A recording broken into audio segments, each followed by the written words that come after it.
Conectamos en directo con la ministra de Salud, quien se dirigirá al país con información de última hora.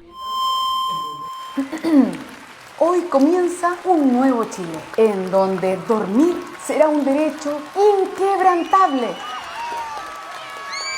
Como ministra de Salud, daremos prioridad número 1 al sueño de calidad para todas las personas que habitamos este hermoso país. Y hoy les anunciaré mis 3 medidas históricas. Número 1. Se cambiará el horario de ingreso a clase de todos los adolescentes, porque ellos tienen un atraso de fase y deben dormir hasta más tarde, porque es su derecho, lo necesitan y eso debe respetarse. Segundo, se dejará de hacer el cambio de horario y se mantendrá solo un horario fijo, tanto en invierno como en verano, para no entorpecer nunca más el ritmo circadiano de todos nosotros.